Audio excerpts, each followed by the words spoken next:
Welcome to Poor Valley Ranch, and we're going to watch some chickens today.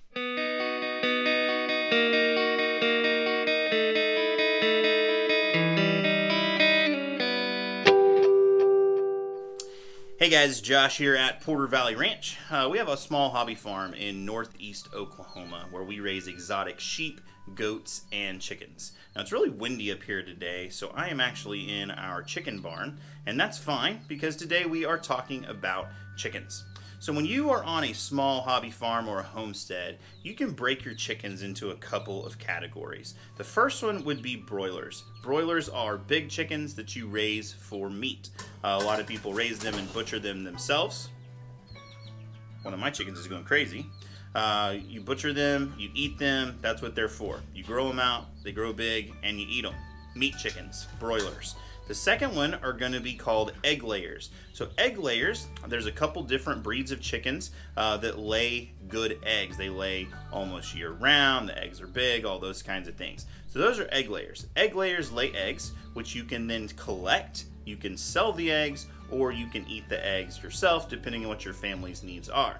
The third classification is what I call breeders. So that's what we have here at Porter Valley Ranch. We raise Silkies, we have millifleurs, so we have exotic chickens. And what we do is we collect the eggs. We don't eat the eggs. We put them in an incubator. We hatch those chicks, and then we sell those chicks. So our son Zeke has a thing called Zeke's Beaks. You can check them out on Facebook. He sells Silkie chicks. That's how he raises money to not only provide for his chicken operation, but also in a couple years when he turns 16, he has to pay for at least half of his own car. So he is raising money through our farm by selling exotic chickens. Okay, so you've got broilers, you have egg layers, and you have breeders. Now, another category that could be any of those three things are show chickens. When you show a chicken, it's just what it sounds like. You take it to a Creek County Fair, or you take it to a chicken show, and you show your chicken. You put it in a cage, kind of like one of these cages, and then someone comes by and they judge your chicken. Your chicken is compared to the other like breeds and colors of chickens, and then they pick a winner. So if you have never been to a chicken show, number one, you should, because there's a lot of county fairs going on right now, state fairs going on. You should go to a chicken show.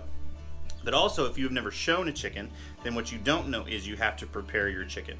So chickens are kind of dirty, they're kind of crazy, and before you take a chicken to a chicken show, you have to wash it, you have to clip its beak, you have to do a couple of things to get it ready for the show. So today, the three poor boys here at Porter Valley Ranch, Zeke, Kai, and Jet, are going to take you through the process of preparing a chicken for a chicken show. And then stick around to the very end and you will get to see how their birds did at the Creek County Fair, which is our local chicken show at our county fair. Alright, so today we're washing some chickens. So for our shampoo, we're going to be using the mane and tail shampoo. We have a file for their beaks. We have a couple type of clippers for their toenails, a brush to scrub them with, and some scissors. And so we have 2 buckets of water here. So one of them we're going to put the soap in, and one of them's going to be to rinse them off. So let's go. Okay! I grew up in the country without lots of money, so we'd use those rabbit ears. I pinched the foil on the end and dial it in just to watch a rerun of Cheers. But now that I've gotten older, my TV got thinner, the picture got clearer. Oh, but nothing's good on, morality's gone, and it seems the end's nearer. I want a family like Daniel. Alright, so got them, scrubbed them pretty nice.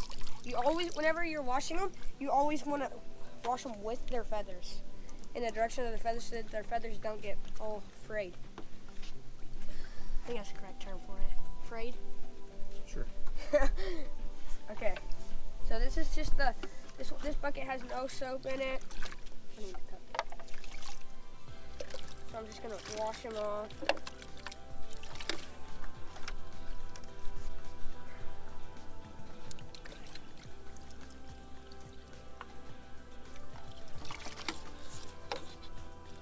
that we got him all cleaned up and washed, rinsed off, we're gonna go put him back in his cage for him to dry.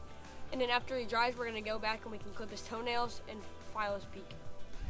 Can't believe I'm doing this, but the kids were a little too skittish to do it. So it's kind of like a fingernail. You just want to clip it so it's not too long and pointy. Hey, chill.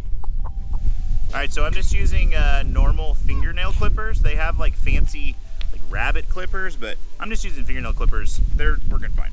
So you're gonna cut it the same way you would cut a fingernail. So like it kind of gets white and theirs kind of get white at the end, and you just clip that off. Depending on what kind of chicken show you're going to, you might have to like come back and file them down. We're going to the Creek County Fair, and the thing that we're entering into is called the pullet chain. So they basically give these chicks to all the kids, and then the kids show them. So we're not going to be too picky because we know nobody else is either. So we are cutting their toenails, and then on some of them we have to clip their beaks, which they don't really seem to like. But if you see their face, it's like they have like an overbite, like their beak comes down over the other part of it. So what you do is you actually just clip that little end off. So it's kind of like chicken orthodontist. It also helps them eat better. In the wild, they would be, you know, more like scratching and eating things out of the dirt, so it would kind of file their beak down. So think of their beaks kind of as a fingernail also, and if it doesn't get worn down, then it gets too long. So after you clip it, you just kind of file it with a file. You could use a fingernail file just to make it look kind of rounded. So this guy's ready to go. He's definitely going to win first place, or he's going to win A place.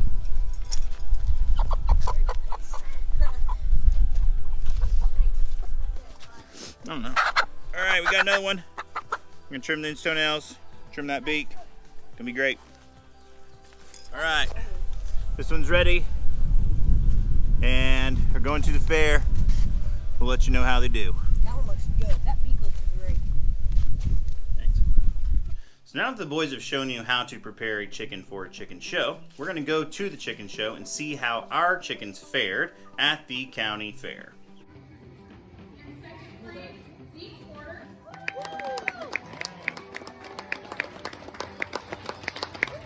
What you got? We wanted the chair.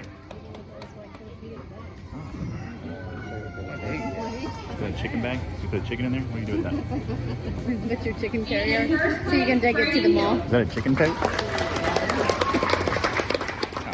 Grand champion in the Delaware. In what? The pullet chain? Yeah. So what's the pullet chain? Technically like the class that it's in. Yeah, but how many chicks did you start out with? 5. 5. And then you picked your best one? And was he a good one? Yep. He won. It Green. was a champion. Good work. Are you going to buy him back, or are you going to let him sell? Probably let him sell because he was so good. You think so? How much you think you're going to get? A lot. You think so? He's a champion. Champion. Good work, dude. And it's a layer. Yeah, man. Good job.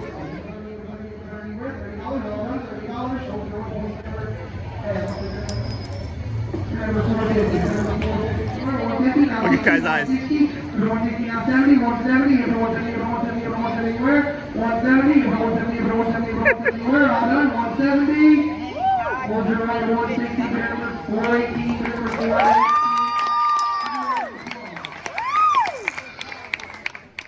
All right, so thanks for coming along with us to the Creek County Fair. It was our first chicken show to participate in. Some of our chickens did really well, and some of them did not.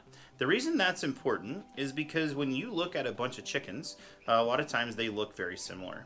If you don't know exactly what to look for, then you could think that a good chicken is actually a bad chicken, and you might think something that's a bad chicken is actually a good chicken. So it's nice to go to a show where a judge, a professional, can tell you if your bird is a quality bird or not. Also, like the fair that we went to, they had a sale. So if you were looking to get into raising chickens, then it would have been easy to just buy the chicken who won in each category or each breed. That way you know that they are going to be good. Usually good animals produce other good animals. It's very rare that two good animals, good quality animals, would produce something that wasn't pretty good. It's also pretty rare that two bad animals would produce a good animal. So by going to a show, number one, it gives the kids responsibility. It's a good family activity that families can do together. But it also helps get livestock, whether it's chickens, pigs, goats, sheep, cattle. It helps get them back to the breed standard.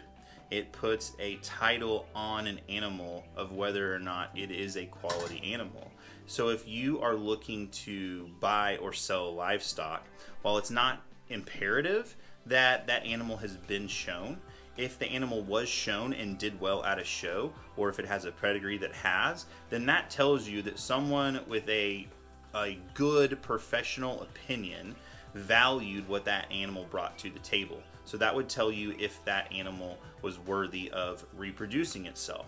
I'm not saying you always have to show your animals, but it's nice every couple of generations to show them or to bring new show quality genetics into your herd or to your flock, so that you know what you're producing is quality, it meets breed standards, and it is helping, not hurting the breed.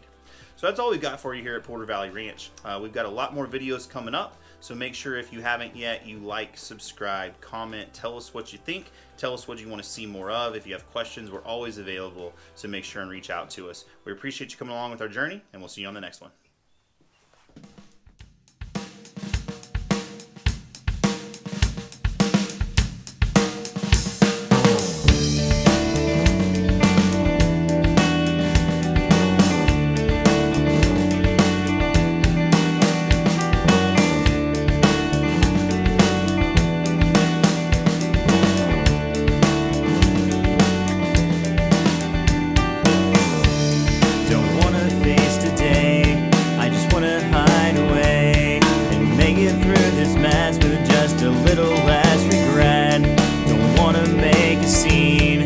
Wish I could have seen the way I was before just wasn't working anymore.